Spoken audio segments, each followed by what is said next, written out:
CCS tells 10 TV these cuts come as they are bracing for a major loss in state funding. Today, 10 Investigates Rochelle Aline sat down with a local lawmaker to break down what those state budget changes are and if there are any solutions. She joins us now, live from downtown Columbus. Rochelle. Yeah, that lawmaker tells me this is all connected to a long-term plan that was supposed to increase support to local schools that didn't pan out as expected. To understand the funding crisis Columbus City Schools is in, Ohio Democrat Burl Brown Piccolantonio of Gahanna says you have to understand the Ohio Fair School Funding Plan. It passed in 2021. The idea is that it would calculate a base cost to give a quality education to kids in our state and leave a little wiggle room for kids who need extra services or help. It was supposed to be implemented in phases, and the last one was expected to go into effect by 2027. But she says it wasn't included in the 2026-2028 state budget.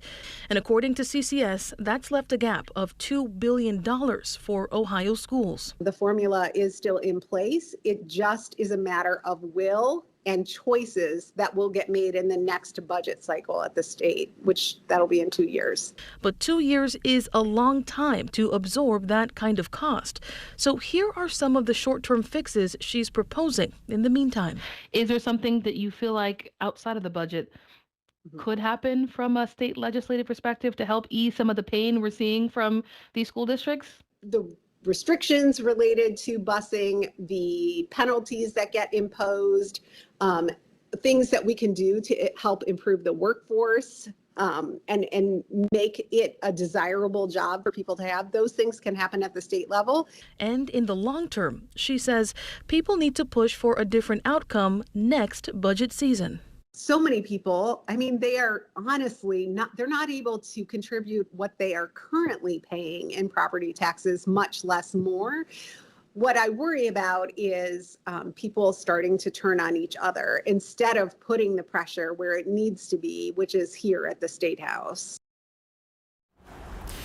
I also contacted the Ohio House Majority Caucus for comment, and their press secretary provided the following statement. It says, quote, "While we can't comment on the local decision made last night by the Columbus City School Board, education continues to be a priority for Republicans in this General Assembly, and the recently passed state budget allocated more than $21 billion for public schools over the biennium, an increase of approximately $700 million in state aid from fiscal year 2025, end quote. For now, reporting live in Columbus, Rochelle Aline, 10 TV News.